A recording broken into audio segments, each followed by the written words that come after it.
Buenas noches, licenciada y compañeros.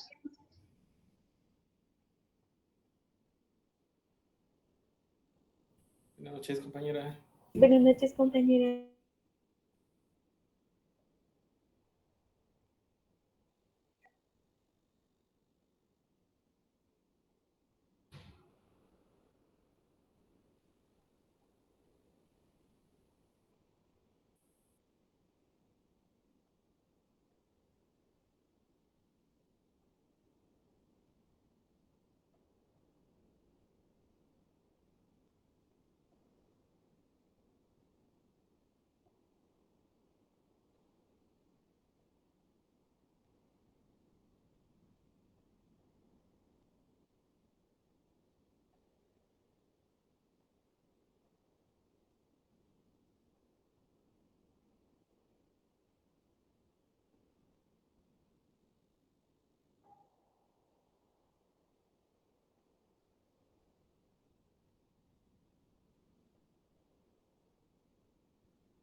Muy buenas noches a todos, bienvenidos a la clase. Vamos a dar inicio.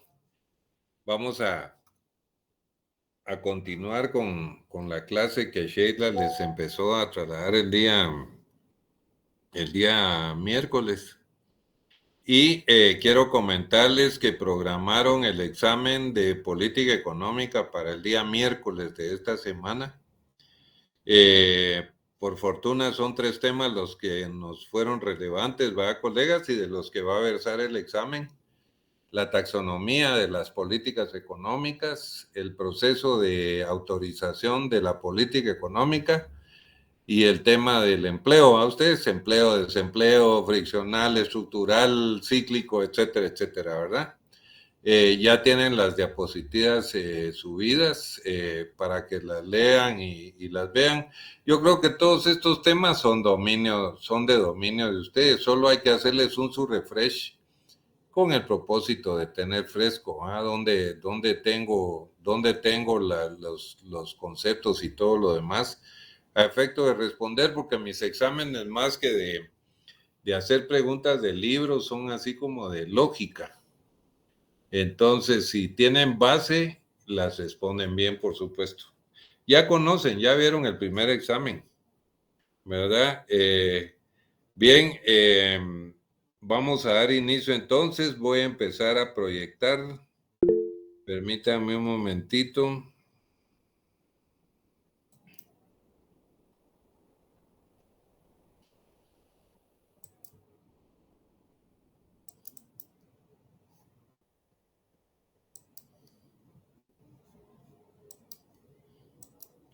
Bien, empezamos con este documento. No es necesario leerlo todo. Aquí hay diferentes maneras de catalogar las rentas, los salarios, y en consecuencia es una buena ilustración, es un documento del Perú, ¿verdad? Y que Sheila lo llevó hasta la página número 10, lo cual agradezco, y de veras que avanzaron un montón, ¿verdad? Y entonces hay cosas interesantes aquí. Sin embargo, yo no lo voy a leer todo, sino voy a tomar aquellos aspectos que no son de política económica. Pero aquí hay un detalle bien importante y se llaman los principios básicos delimitadores de la justicia, la libertad y los criterios de distribución. Miren qué interesante, porque jamás me había puesto a pensar la profundidad que debiera tenerse cuando se fija un salario a ustedes. ¿Bajo qué premisas y qué supuestos? Porque nos han enseñado solo que es por la productividad, que es por su rendimiento, que es por esto, por el otro, pero aquí hay cosas más profundas. Y veamos, dice que En los últimos tiempos se ha producido un distanciamiento excesivo entre la economía y la ética, que como señala Sen, este es un autor, ¿va? Ustedes produce un doble daño. El descuido de la visión ética de la motivación, el olvido del análisis de aspectos económicos relevantes para la consideración de cuestiones éticas. Desde 1780 se llamó en Europa libertad todo lo que enardecía y entusiasmaba, como los griegos llamaron kalón, a las cosas más dispares con tal de que coincidiesen en un efecto alcohólico. La aproximación a estos conceptos se realizará en consecuencia con el mayor rigor posible, buscando la vertiente económica del análisis conceptual.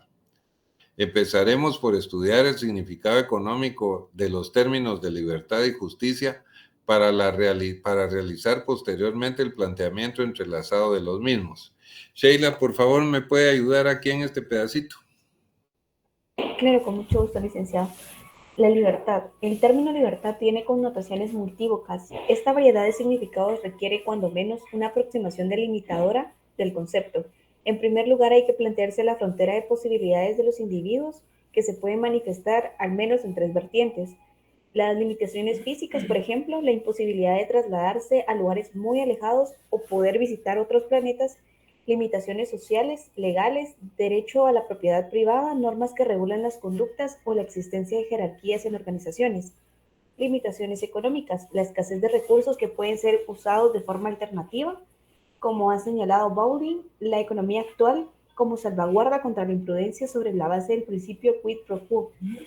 Estas limitaciones se enraizan en el principio de exclusión, en virtud del cual dos personas no pueden estar exactamente en el mismo sitio al mismo tiempo. En otros términos, la libertad de ambas plantea áreas de conflicto donde la mejora de una se produce en términos del deterioro de otra. Intentando un mayor acercamiento conceptual al término, podemos considerar cuatro vertientes económicas del mismo. Libre albedrío. Esta primera concepción se basa en la posibilidad de elegir libremente lo que se prefiere. Por tanto, esta libertad de actuación puede traer consigo efectos nocivos para el individuo o la sociedad. La libertad en ley moral. Este concepto se refiere a la opción de escoger en el contexto del reconocimiento de la ley moral. Por tanto, el libre albedrío queda sometido a las consideraciones éticas establecidas. Y la libertad de necesidades. En esta vertiente se considera que las libertades básicas se vinculan con la garantía de obtener unos niveles mínimos de alimentos, vestidos, vivienda. En este terreno es donde las aproximaciones comunistas han ejercido mayor presión.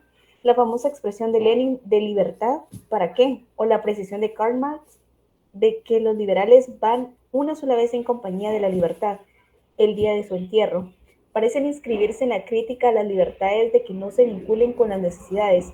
En cualquier caso, el desarrollo del estado del bienestar en el siglo XX ha tenido estrechas conexiones con esta vertiente del concepto de libertad. Libertad de elección. Esta visión de la libertad se vincula con la capacidad para elegir sin coacción.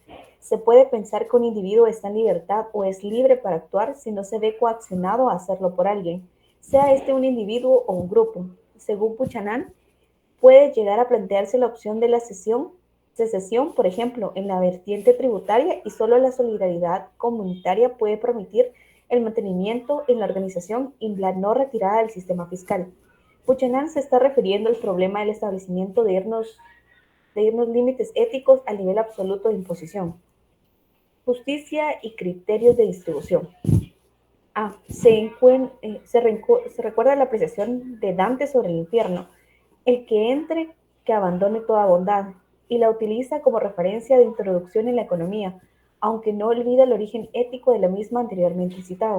La noción de justicia en el mundo económico se ha desenvuelto en una especie de vacío histórico, y las pautas de legitimación se han basado en los resultados, establecimiento de modelos teleológicos de maximización del bienestar agregado, o en el procedimiento, modelo deontológico del consenso entre ciudadanos libres e iguales.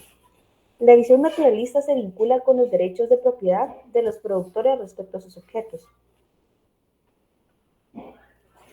La justicia se ha vinculado crecientemente con la equidad y la igualdad relativa, ya que la igualdad absoluta se ha convertido en una utopía.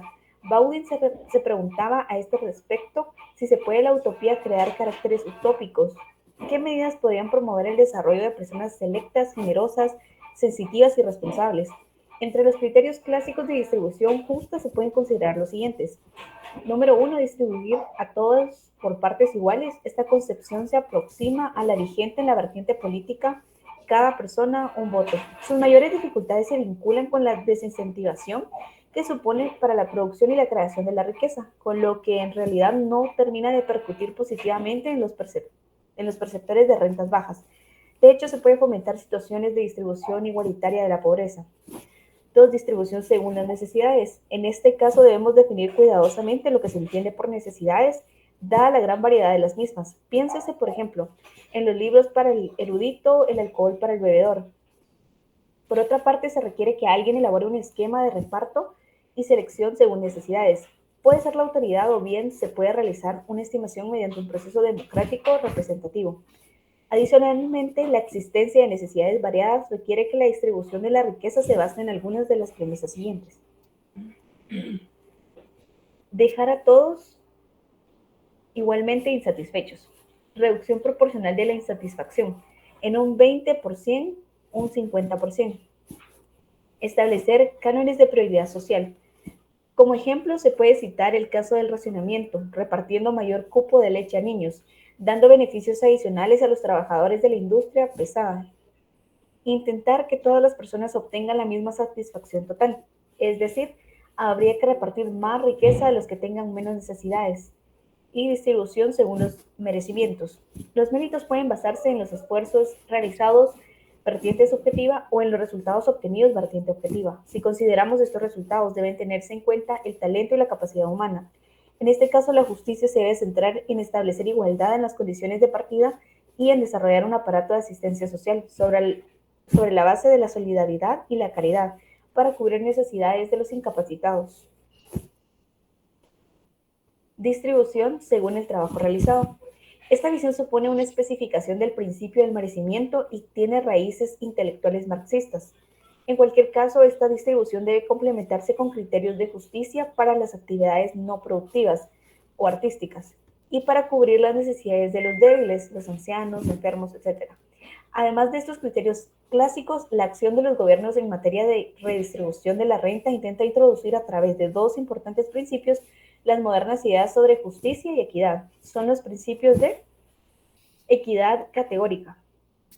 El principio de la equidad categórica responde a una concepción paternalista de la equidad fundamentada en la idea de que todos los individuos tienen derecho a consumir ciertas cantidades mínimas de determinados bienes, desde el punto de vista de la redistribución personal de la renta. El principio de equidad categórica centra su atención en los grupos de más bajos ingresos, las décilas inferiores en el cuadro 12.2, tratando de garantizar estándares mínimos del bienestar a los sectores de la población más desfavorecidos y de evitar situaciones de pobreza extrema. La equidad vertical. A diferencia de la equidad categórica, el principio de equidad vertical alienta la disminución de la igualdad global entre todos los grupos o rangos de distribución personal de la renta. En el límite de la aplicación del principio de equidad vertical, cada décila se apropiará de un 10% de la renta total, desapareciendo de hecho la clasificación entre décilas por tramos de renta. Todas las rentas serán iguales, y si llegándose a la situación de igualdad absoluta en términos de rentas. Imbricación común de la libertad y justicia. La aproximación a los elementos tangenciales de la libertad y la justicia y de forma subliminal el progreso permite distinguir entre las aportaciones utilitario-objetivas basadas en el naturalismo, las consensuales basadas en la argumentación y las de teoría de la ciudadanía, en donde el estatus y el derecho a ser miembros plenos en la sociedad son las bases del análisis. El planteamiento de esas teorías no es lineal, existiendo bifurcaciones y contradicciones intelectuales, así como algunas señas específicas de identidad de las mismas.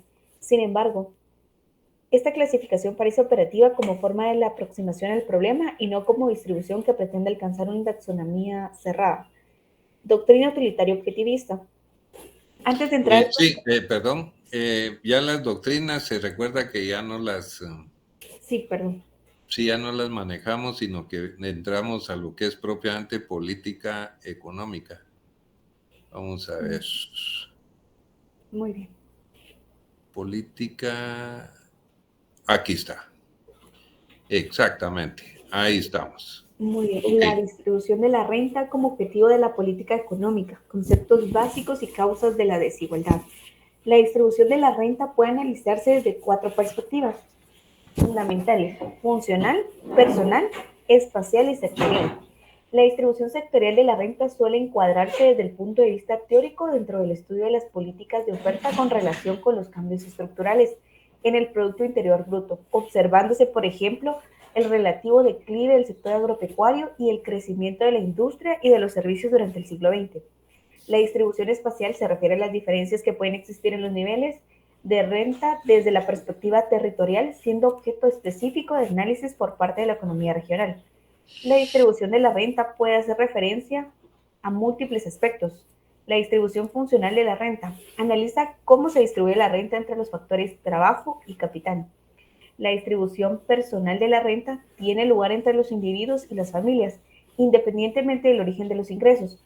Distribución territorial o espacial de la renta. Esta estudia cómo se distribuye la renta en el espacio o en el territorio.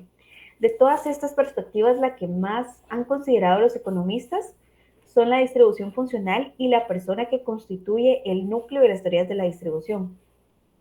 2.1. Distribución funcional de la renta. La distribución funcional de la renta se ocupa del estudio de la distribución del producto obtenido entre los factores trabajo y capital. Su objetivo consiste en analizar cómo se distribuye el valor añadido bruto entre los trabajadores. La primera aproximación a la distribución funcional de la renta se realiza a partir de una de las vías de estimación del PIB, la vía de la renta. El PIB se obtiene como la suma de la remuneración de asalariados, RA, que es la masa salarial correspondiente a la totalidad de los asalariados e incluye los sueldos y salarios brutos y las cotizaciones a cargo de los empleadores. Y el excedente bruto de explotación, EBE, incluye conceptos muy heterogéneos. El excedente bruto de la explotación engloba las rentas de la propiedad y de la empresa, los beneficios no distribuidos, los impuestos directos y las rentas mixtas. No todas las rentas de trabajo están incluidas en la remuneración de asalariados, ni todas las que incluye el excedente bruto de explotación son rentas de capital. La dinámica de la distribución funcional de la renta. El ratio de los asalariados dividido el PIB es el producto del coste laboral unitario, CLU, por la tasa de asalarización. El coste laboral unitario pone en relación el coste de la fuerza de trabajo y la renta generada por cada trabajador, la productividad. De este modo se dispone de una medida del coste de la mano de obra por unidad de output. Un incremento del costo laboral unitario se interpreta como un encarecimiento de la mano de obra. La tasa de asalarización, TA, representa la proporción o el peso de los trabajadores por cuenta ajena, asalariados, en el empleo total. Esta proporción se ha incrementado a lo largo de las últimas décadas en casi todos los países desarrollados debido a los efectos del descenso del empleo agrario. En la agricultura todavía hoy predomina el empleo no asalariado, pues el trabajo de la familia campesina constituye la mayor parte del trabajo agrario. En España, casi dos tercios del empleo agrario corresponden a los titulares de las explotaciones. Se debe recordar que el nivel y la evolución de la tasa de asalarización están estrechamente relacionados con el peso del sector agrario, a su vez relacionado con el nivel de desarrollo. No obstante, todavía a finales de los años 90, la tasa de asalarización de nuestra economía se situaba por debajo de la media europea. 2.1.2 Las diferencias salariales. Existen diversas hipótesis explicativas de la determinación de las rentas del trabajo. El hecho de que en unas ocupaciones los salarios superen a los pagados en otras puede obedecer a la relación existente entre las ofertas de trabajo y las demandas de trabajo. Es decir, cuando más escasos en términos relativos sean los trabajadores con unas determinadas características, mayor será su remuneración. No obstante, las diferencias salariales al margen de las demandas y de las ofertas del trabajo relativas a cada ocupación pueden estar originadas por las existentes en cuanto al nivel de organización del sector y en cuanto a la fuerza de los sindicatos. También la teoría del capital humano. De acuerdo con la corriente neoclásica, los salarios reflejan los rendimientos de la inversión en formación realizada por cada individuo. Cuanto mayor es la inversión en formación, o sea, los niveles de estudios realizados, mayor es el capital humano, lo que supone mayores habilidades, destrezas, conocimientos que permiten sostener a su vez más altos de productividad que justificaría el pago de los salarios superiores. Sin embargo, en los mercados laborales se puede observar con frecuencia individuos con niveles de cualificación similares que perciben remuneraciones muy diferentes. Esto pone en entredicho la capacidad explicativa de esta teoría. Teoría de la capacidad de pago. Según esta teoría, los salarios superiores los pagan aquellas empresas con mayores beneficios. Por lo general, existe una relación positiva entre la capacidad de pago de las empresas y el grado de concentración de los mercados. Sin embargo, en España, entre las pymes, pequeñas y medianas empresas y las multinacionales, esta teoría no se cumple. El salario de eficiencia. Según este concepto, la productividad depende del salario, es decir, cuanto más elevados sean los salarios que pagan las empresas a sus trabajadores, más eficientes serán estos en el desempeño de su actividad. En la medida que la calidad y la cantidad de trabajo aumenten, también lo hará la productividad. La distribución funcional o factorial muestra cómo se reparte la renta, generando una economía entre todos y cada uno de los factores de producción. Los factores generalmente considerados son el trabajo y el capital, aun cuando también deben tenerse en cuenta las rentas mixtas, como las rentas consolidadas de los comerciantes, dentistas, abogados, agricultores, etc., y las rentas obtenidas por el sector público, que comprende las procedentes de la propiedad, la actividad empresarial y la actividad empresarial de las administraciones públicas, los impuestos sobre sociedades y empresas deducidos de los intereses pagados por la deuda pública. La distribución funcional de la renta fue estudiada por autores clásicos que normalmente solo distinguían entre terratenientes, capitalistas y trabajadores. David Ricardo estableció la distinción entre rentas de la tierra, beneficios y salarios, considerando que la renta de la tierra y los beneficios se obtenían residualmente y que la distribución del producto se basaba en la cantidad y fertilidad de las tierras, la tecnología aplicada y el fondo de los salarios. Y el número de trabajadores. Dentro de las teorías post-ricardianas, el principio de la productividad marginal plantea que la distribución de la renta entre los diversos factores de producción se realiza en función de su contribución marginal a la obtención del producto final. Posteriormente se han desarrollado un gran número de teorías y trabajos empíricos sobre las participaciones relativas en la distribución funcional de la renta. Entre los elementos determinantes más estudiados se puede citar las variaciones de la cantidad de factores, la elasticidad de sustitución entre los mismos y las modificaciones tecnológicas. Distribución personal de la renta y causas de la desigualdad. La distribución de la personal se refiere al reparto entre los individuos o las familias de la sociedad una vez descontados los impuestos y cuotas sociales añadidas a las transferencias económicas que se realizan en los hogares por poderes públicos, pensiones y subvenciones, como ejemplo. El estudio de la distribución personal de la renta es independiente del sector en que se produzcan, de la región de la cual provengan o el factor productivo que remuneren. Desde esta óptica, la atención se centra en la dispersión de las rentas de los hogares con respecto a su valor medio. Las principales determinantes de la distribución personal de la renta son la herencia material, genética o cultural, la inversión realizada en la acumulación de factores como el capital físico y humano y la experiencia, y las diferencias en la distribución del trabajo y otros factores sociales. El análisis de las causas de la desigualdad en la distribución de la renta ha dado lugar a una amplia literatura que se resume en el cuadro 12.1, donde se recogen algunas de las principales teorías sobre este tema. Además de estas teorías y con intención de mejorarlas y adaptarlas a la realidad, se han elaborado diversos modelos que consideran en su análisis otros factores, tales como la inversión en el capital humano, la herencia, factores estocásticos, etc. Aquí en este cuadro pueden apreciar ustedes los criterios en los cuales descansa la teoría estocástica, las cualidades personales, teoría del ciclo, que no me interesa profundizar, sino hablar globalmente de cómo son las políticas económicas. Entonces voy a continuar, pero era para mí importante que ustedes vieran los diferentes criterios que existen como economistas que somos, ¿va, colegas? Que no ignoremos que hay bastantes formas en que se ha considerado una política económica como estrategia para hacer una distribución de salarios, ¿verdad ustedes? aquí está esta parte y ahorita vamos a entrar a otra para caer a la discusión final en un momentito. Vamos a ver. Ok, por favor. Muy bien. La distribución territorial de la renta hace referencia al modo en que la renta se reparte entre las unidades territoriales que forman una región. En la valoración de la distribución territorial, como en la personal, también está presente el principio de equidad. Un desarrollo económico que implique crecientes desigualdades regionales constituye un elemento desvertebrador. Desvertebrador. Se rompe la vértebra. Sí, desvertebrador.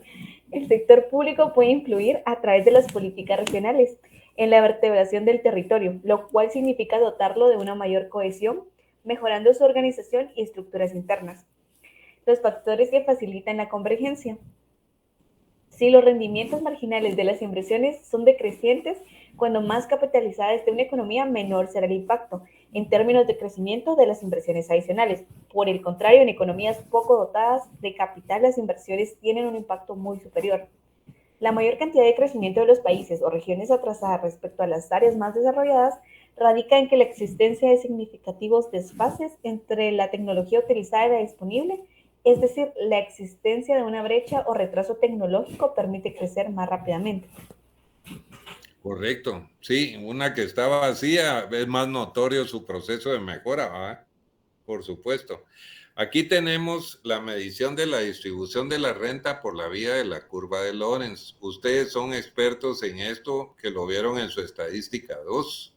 Y por lo tanto no quiero meterme a técnicas porque es obvio que ya las conocemos, entonces no nos vamos a detener en lo que es obvio, ¿va, colegas? Aquí lo vemos, mientras más se separa la equidistribución, existe más injusticia, y si se pega a la equidistribución, existe una mejor distribución, valga la redundancia, ¿verdad? Ok, indicadores de pobreza. Muy bien. Indicadores de pobreza. La tasa de pobreza es el porcentaje de familias o individuos cuyos niveles de renta se sitúan por debajo de una cifra establecida como umbral. La pobreza se caracteriza por la insuficiencia de los ingresos para cubrir las necesidades básicas de las familias, aunque su definición siempre es relativa y discutible. De hecho, el umbral de la pobreza debe modificarse periódicamente para tener en cuenta la inflación y la propia concepción de la pobreza en términos de satisfacción de necesidades. La medición usual de la pobreza se realiza en términos relativos, utilizándose como límite un porcentaje de la renta media de la población. En cualquier caso, el concepto de pobreza no puede flexibilizarse excesivamente, puesto que si consideramos pobres al 10% de la población de un país con ingresos más reducidos, siempre habría pobreza y nunca se podría erradicar. Aunque aumentarse sensiblemente la prosperidad social de todos los miembros de esa sociedad, incluidos los que seguirían siendo considerados como los más pobres, los indicadores a los que antes se ha hecho referencia, la curva de Lorenz, coeficientes de Gini, son de suma utilidad para cuantificar el grado de desigualdad vertical existente entre la distribución de los ingresos. Los indicadores de pobreza, por contra, permiten aproximarse cuantitativamente a la idea de equidad categórica. A estos efectos, el índice más utilizado es este que tenemos acá, está modelado y toda la cuestión, que también no vamos a entrar a ver. Renta del individuo, ¿a ustedes? En la que el índice de pobreza está dado por la formulación y la sustitución de las variables, que somos buenos en eso, ¿va? Por matemáticas aplicadas.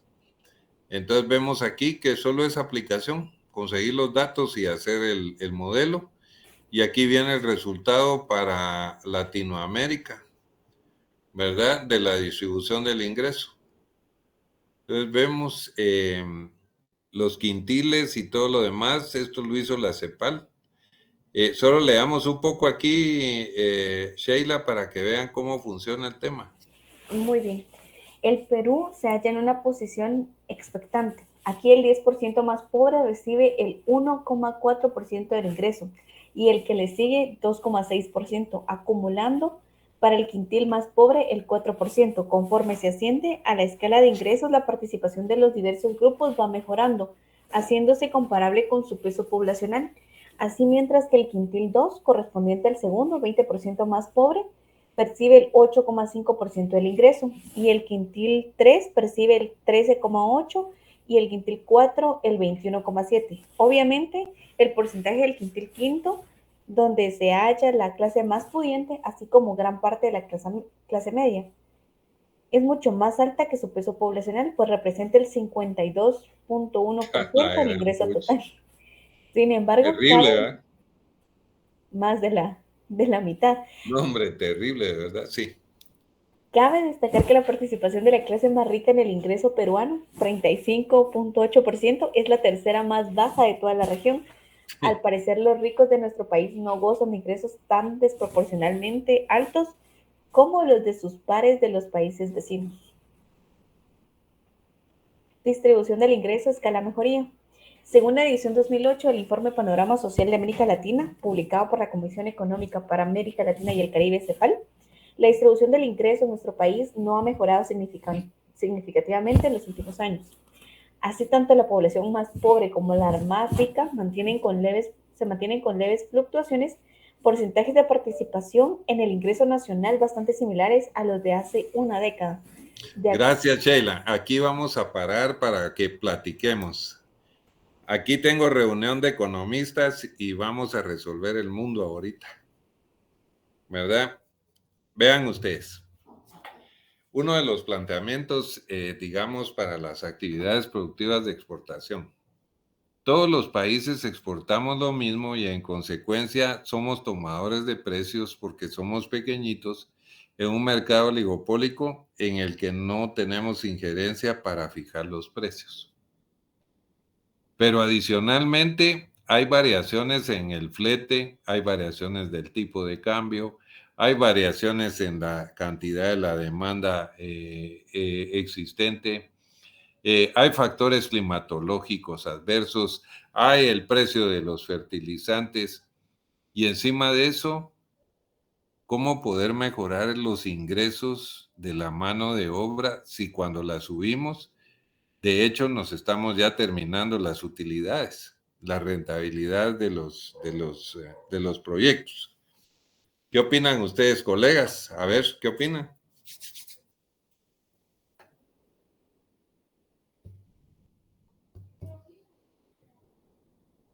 Y más aún, ampliémoslo a toda la actividad agrícola. A toda la actividad agrícola, ampliemos el pensamiento que acabo de lanzar. ¿Cómo mejorar entonces la situación salarial en el área rural a efecto de que el campesinado y las actividades agrícolas puedan subsistir? Por supuesto que hemos hablado de un proyecto integral en el que amplios grupos de trabajadores en el área rural puedan ser sustraídos de la actividad agrícola para trasladarlos a la manufacturera por el valor agregado que representa. Pero no dejemos de pensar que va a seguir existiendo una actividad agrícola, ¿va, colegas? Entonces, ¿cómo apoyarla? Porque si vamos a hacer un plan integral de desarrollo para Guatemala, no podemos dejarlos atrás. No podemos hacer eso. ¿Qué piensan, colegas? ¿Qué debiéramos hacer? Ah, y con otra cosa más, se recuerdan que los ingresos son estacionales, ¿verdad, colegas? Cuando viene la época de zafra. Y después, cada lugar geográfico se queda como en stand-by, esperando a que venga la nueva cosecha para que el flujo de ingresos nuevamente genere una motivación en la actividad económica, ¿eh? Una reactivación. ¿Cómo ven ese escenario? ¿Qué harían? ¿Qué podemos hacer? Por favor, Emilio. Buenas noches, licenciado. Prácticamente como lo habíamos planteado la última vez, yo lo que haría es que primero voltear a ver a las economías que lo han logrado. Estaría hablando de los países asiáticos, como ya lo habíamos leído, ¿verdad? Sé que Sí. somos un caso muy diferente, pero podríamos tratar de modificar lo que ellos hicieron hacia nuestras necesidades. Sí, Segundo, tropicalizarlo, Emilio. sí, No, estoy cabal. de acuerdo, pero ahí fue un proceso de industrialización, pero ahorita Sí, estoy sí, sí, preocupándome, sí. digamos, Por el sector propiamente de lo primario. agrícola. Exacto. Sí, yo lo que haría en ese sentido es que primero tratar de tecnificar lo que ya tenemos.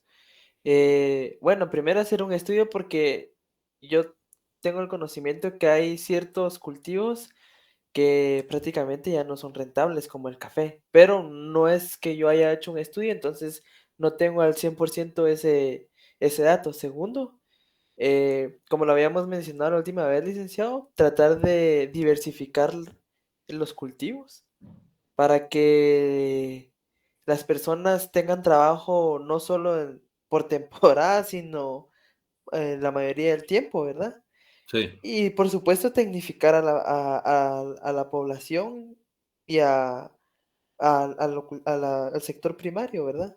Ujú. Para tratar de así subir los salarios por medio de la tecnificación, ya sea por medio de que sean cultivos más eficientes y que la población cultive de una manera más eficiente también, ¿verdad? De los dos lados.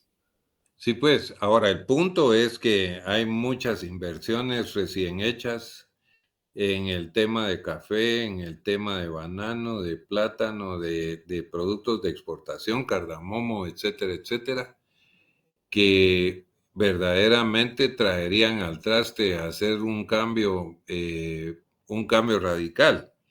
Yo pensaría que usted está pensando en el corto, mediano y largo plazo, ¿verdad, Emilio? O sea, dependiendo de región, dependiendo de actividad productiva, o sea, está muy bien lo que usted está pensando, pero no es solo eso, hay elementos adicionales. A ver, ¿quién nos ayuda? Ya Emilio nos dio una luz, diversificación de cultivos con el propósito de que hayan algunos que sean más rentables y eficientes. ¿Quién más ayuda? No desde la misma perspectiva que Emilio, agregando algo.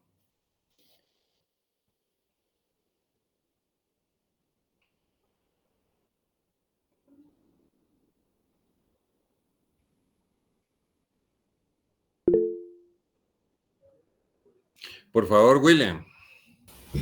Buenas noches, licenciado.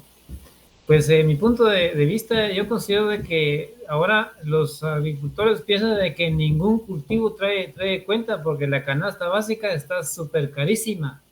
Más que ponerse a cultivar, tienden a querer inmigrar. Ujú. Entonces yo creo que ningún cultivo les satisface las necesidades a la gente y por eso piensan en migrar. Buen punto, William. Muchas gracias, ¿eh? Buen punto. Ok, William nos agregó diagnóstico, Emilio nos agregó una solución. Ya con estos dos elementos, ¿qué más podemos pensar?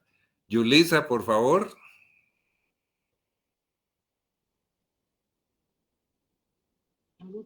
Buenas noches, licenciado. Buenas Ay, noches. hoy sí me agarró desprevenida, no sabría qué decirle, la verdad. Yo creo que todos estamos así. Pero no se preocupen, hombre, si aquí es una conversación, ¿cómo vamos a crecer de esta manera? Discutiendo, hablando, ahí se van a reproducir las ideas poco a poco. Miren el aporte de William, ya vieron el aporte de Emilio. Emilio dice que no es solo el corto plazo, sino hay que verlo como corto, mediano y largo plazo, trayendo los mejores modelos que hay en el mundo donde han habido ventajas competitivas y salieron adelante, y imitar sin descubrir el agua azucarada. Viene nuestro amigo William y le pone la guinda al pastel diciendo que ninguna actividad productiva del área rural es rentable. Vean el diagnóstico. Y tiene mucha razón en eso. Entonces, ¿cómo mejorar los salarios de la población? Fíjense hacia dónde voy. Estamos hablando de política salarial. Entonces, aquí el tema es que ustedes están descubriendo que estructuralmente, decir es muy fácil, ¿va? Ustedes, no, es que los ricos y es que el discurso es bien encendedor y bien motivante, pero ya cuando nosotros ponemos los piecitos sobre la tierra y empezamos a analizar cómo están las circunstancias, entonces sí cambia la cosa. Ahí sí ya se vuelve muy, muy complicado, ¿verdad? Neri, ¿nos quiere decir algo, Neri? Ha estado muy callado últimamente, Neri. Licenciado, buenas noches. Buenas noches. Gusto saludarlo. Gracias, igualmente. Bien, fíjese, Lee, que pensando un poquito, es un tema bastante complejo e interesante, ¿verdad? Ajá.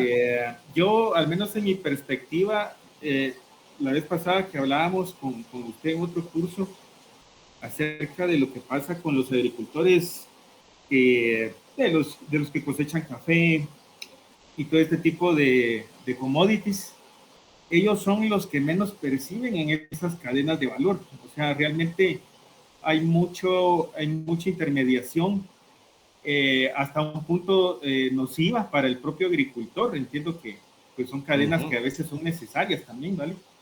Pero yo creo que un ejemplo muy bueno es el tema de las cooperativas. Realmente se ha visto cómo ellos han mejorado la colocación de sus productos con mejores precios, cuando se unen en cooperativas y se van eliminando aquellos intermediarios que realmente no agregan ningún valor en esa cadena de producción y distribución. Entonces, yo pensaría que para empezar a atacar el problema en el corto plazo, sería incentivar la formación de esas cooperativas. Yo sé que ya hay muchas, ¿verdad?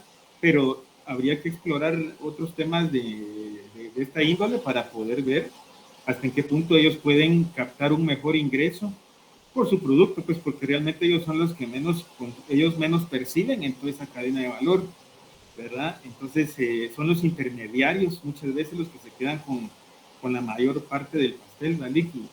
Y aparte de lo que decía Emilio, yo sí considero que no he visto ningún país del mundo ahorita desarrollado cuya economía se base principalmente en la agricultura. Entonces, no, eso ya no. O sea, el sector primario dejó de ser la prioridad. Exacto. Entonces, por ahí podría ser, como dijo Emilio, de repente tecnificar a esta población. Tal vez no va a ser en la generación actual, ¿verdad, Lick? Pero sí de pronto aquellas generaciones que vienen en camino, de manera que puedan ir saliendo de esos monocultivos, esa producción de muy bajo productividad.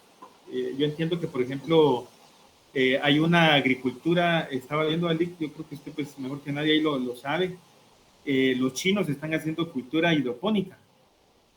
Ya no se utiliza tierra, sino que simplemente hay un sistema de siembran las plantas en unos compuestos químicos con fertilizantes, y eso les da mucha productividad. Obviamente requiere muchísima menos mano de obra, pero con altos rendimientos. Entonces yo entiendo que en algún punto todos estos agricultores que no están técnicamente cualificados van a tener que lamentablemente ir siendo prescindidos por gente tecnificada, ¿verdad? Y hay realmente esos agricultores que yo vi ya no parecen agricultores, ¿vale? Sino parecen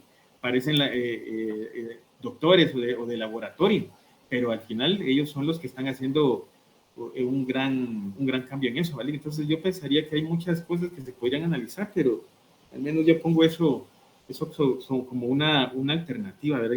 No sé qué opinión No, perfecto. La tecnología, a ustedes, la tecnificación, por supuesto, mejora de procesos productivos y como consecuencia de ello mejorar la productividad y la rentabilidad de los proyectos. Ahora bien, no todo es posible. Pongámonos a pensar, por ejemplo, los azucareros han desarrollado tal eficiencia que yo creo que más no pueden llegar a tener, porque son demasiado eficientes, ¿verdad? Ustedes. El tema es que los ingresos en cada región se vuelven estacionarios y en consecuencia el influjo de desarrollo de cada una de las regiones está marcado precisamente por esa periodicidad de los ingresos. Entonces, el proyecto Semilla propone utilizar mucha mano de obra para carreteras, caminos comunales, etcétera, etcétera, fuera de la época de cosecha. ¿verdad? Que eso es fácilmente identificable a través del MAGA, a ustedes bien mapear y toda la cuestión. Y entonces empezar a resolver caminos, obras de infraestructura y todo lo demás. Interesante el tema, fíjense que interesante. Hago la aclaración que yo no pertenezco a ningún partido, como buen economista que soy, hago crítica, hago juicio y me oriento por las mejores posibilidades que podrían tener, ¿verdad? Pero sí veo interesante esa propuesta porque suena viable, ¿va usted? Suena económicamente racional y viable. Y lo interesante es que insumiría mano de obra. Vean lo importante que es, porque ustedes hacen licitaciones ahorita y la gente que llega para hacer carreteras mete una cantidad de tractores y solo como 10 pelones que van controlando, ¿va? Ustedes no han hallado volúmenes de población como cuando yo era joven, hace muchos años, por cierto, que íbamos a pasear con mi papá a algún lado y yo miraba mucho trabajador picando piedra para hacer caminos comunitarios y caminos vecinales. Hoy ya no ocurre eso, hoy ven las grandes maquinotas y solo como 2, 3 pelones. Entonces, ¿por qué no regresar, aunque sea como que si fuera una situación primitiva, pero el recurso más que tenemos más es el que hay que aprovechar mejor, pues, ¿verdad? Entonces ahí se neutralizaría un poco la situación de ingresos en la coyuntura, fíjense pues, en la coyuntura. ¿Por qué no pensar también un poco en solidarismo? Es que ese no es malo, ¿saben por qué le agarramos animadversión? Porque fue usado políticamente, pero para el corto plazo ese sería un buen apoyo para todas aquellas actividades en las que la gente de verdad lo necesita. Es que se dan cuenta, todo se politizó de tal manera que hasta los que no necesitan recibieron, ¿va ustedes? Yo sé de gente que recibió bolsas y paró vendiendo unas y quedándose con otras, o sea, pasó de todo, pues. Entonces, verlo desde ese punto de vista, diría yo, no sé qué piensen ustedes. ¿Alguien más que quiera participar, colegas? Por favor, William. Lick, ¿y qué tal sería tecnificar la agricultura a nivel gobierno, pero a nivel nacional? Está bien, William, sí, hombre, pero ¿sabe cuál es el problema? Que la gente más pobre vive en las tierras que no son tecnificables, hombre. Usted ha visto, ¿va? Que están en puras laderas, están en puras caídas de barrancos, etcétera, etcétera. O sea, más de alguna posibilidad hay, William, o sea, no hay que descartarlo tampoco, ¿no? ¿Alguien más?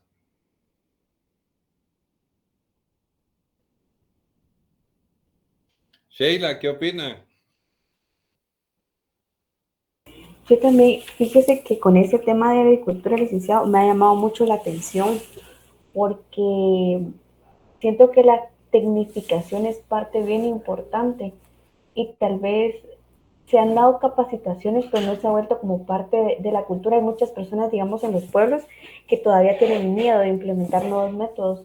No, yo siento que la cultura es como muy cerrada a querer, es que yo siempre he producido así y siempre lo voy a hacer, ¿verdad? Pero sí es bueno No, como que tranquila. ir abriendo como que esas brechas de que, bueno, ahora yo siento que con el internet se ha expandido tanto la información en los pueblos y que más que sería bueno como implementar algún programa que informe a través tal vez de las redes sociales o cosas así para que la gente como que ya vaya entendiendo, ¿no? Sí, es bueno que nosotros tecnifiquemos los procesos de siembras, ¿verdad? De riegos, porque sí, como decía Neri, ya en otros países prácticamente con agua están cultivando. He visto en algunas terrazas que tienen como tubos verticales y les hacen hoyitos y les ponen los químicos y ahí se van colocando las plantitas y ya se produce, ¿verdad? Entonces es bien interesante de que a veces también por cultura nosotros nos hemos paralizado un poquito. Ya, entonces volvemos nuevamente a lo que Neri y Emilio señalaban, ¿verdad? Modelos exitosos externos, modelos asociativos para bajar costos y tener más número de gente a la que el Ministerio de Agricultura podría capacitar a través de sus ingenieros regionales, ¿verdad? Y tecnificación, educación, etcétera, etcétera, precisamente con el propósito de elevar el nivel y la calidad de la población, ¿verdad? Pero sin perder de vista paquetes solidarios en el corto y mediano plazo mientras se da el proceso de transformación. Porque sería injusto también, va ustedes, que no, habiendo crecimiento económico, todavía se quede la gente esperando allá muchos años que el crecimiento económico le aporte algún favor, ¿verdad? Entonces sería como mejorar la distribución también de los incentivos. Por favor, Emilio. Bueno, yo también me estaba poniendo a pensar, licenciado, que uno de los problemas del sector primario es que está muy sobrecargado. Hay mucha oferta de empleo. Sí, hay mucha oferta de empleo y poca demanda, ¿va? Prácticamente. Entonces, una de las soluciones sería trasladar parte de esa oferta de empleo hacia otros sectores que volvemos a caer en lo que mencionaba Neri, de tecnificarlas en otro sentido, ¿verdad? Yo sé que es un proceso lento y a largo plazo prácticamente, ¿verdad? Pero, sí, hombre, pero fíjese, Emilio, que la cosa cambió. Fíjese que ahorita he recibido información de 3 asesores económicos, macroeconómicos de Guatemala, los he escuchado en sus foros. ¿Qué le parece que hay una escasez tremenda de mano de obra en el área rural como consecuencia de la migración? Y esto está haciendo que el jornal se va para arriba, ¿ves? Por favor, William. Sí, licenciado, por ejemplo, yo puedo decirle de que sembrar café a un agricultor no le conviene. ¿Por qué? Porque el quintal de café está súper barato. Trae más cuentas sembrar otra cosa y no café, porque en el café tiene que comprar abono y el precio del abono está hasta el cielo. Sí, Que no le correcto. conviene sembrar café porque gasta más en producción que en su cosecha. Entonces, Sí, hombre. en definitiva, sembrar café a un agricultor no le conviene. Entonces busca otros medios de subsistencia y ya no la agricultura.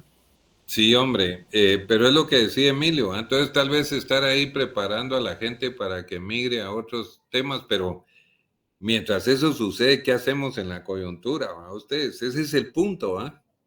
Porque sí, Licenciado, pues perdón. todo hay que hacerlo, pero necesitamos hacer algo para esta coyuntura. Sí, usted iba a decir algo, Sheila. Sí, es que fíjese que justo recordé también ahorita que mencionaron café. En una ocasión yo tuve la oportunidad de visitar una finca del área de Huehue, pero ya colindante con México, ¿verdad? Y en esa área me llamó mucho la atención que tenían unos proyectos que una persona de ahí que tenía una finca se reunió con otros finqueros y pues al parecer empezó a hacer como que lazos con otros países.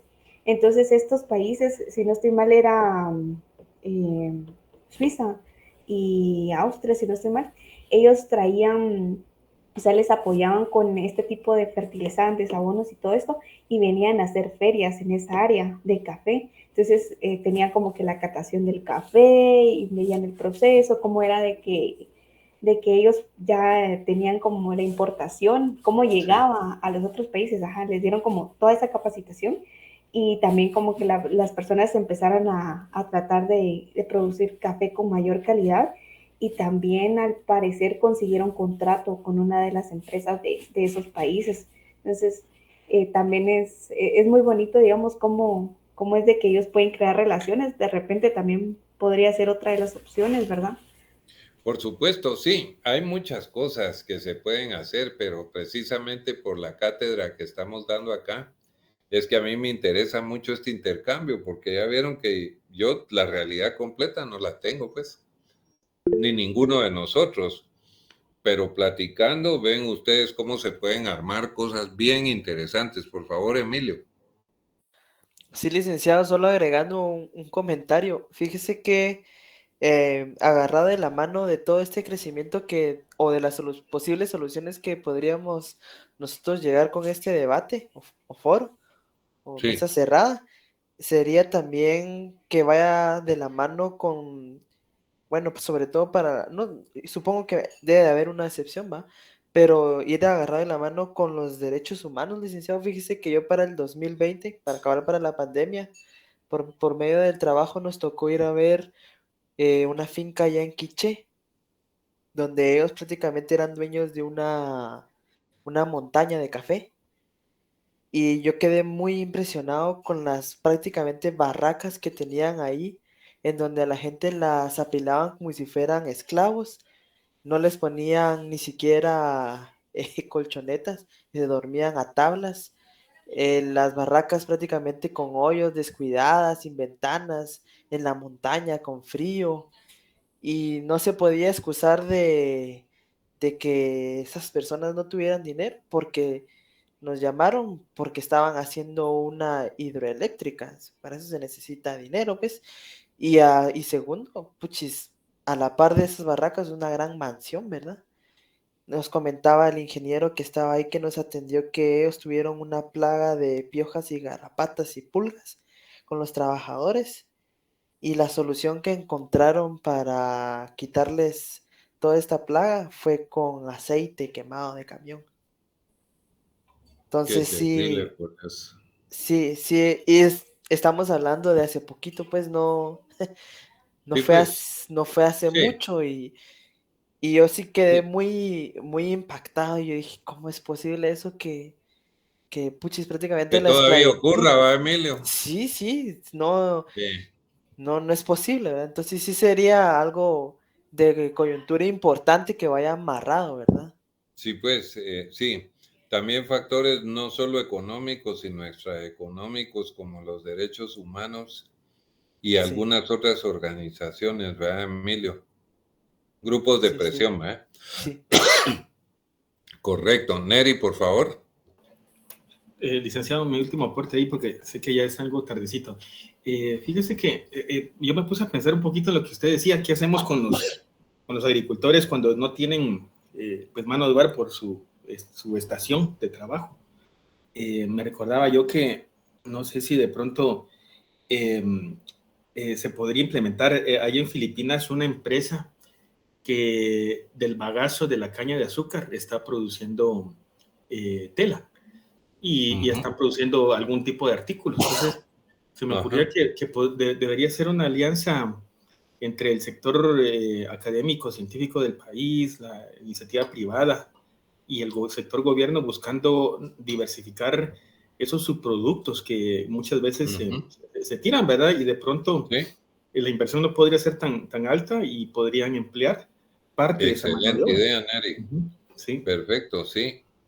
Así debiera ser las alianzas estratégicas público-privadas, ¿verdad? Es que no perdamos de vista que estamos en una economía mixta, ¿verdad? Donde el papel subsidiario del Estado debe prevalecer, pero con la iniciativa privada debe cooperar, ¿verdad? Porque los generadores de empleo deben ser la iniciativa privada, no el Estado.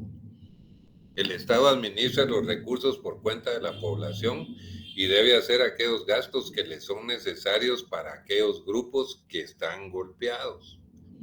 No perder de vista eso, o sea, que usted tiene razón. Colegas, les deseo lo mejor, ahí voy a estar monitoreando el examen, a ver cómo les va. Que tengan muy buena noche y nos vemos el día del examen, el miércoles.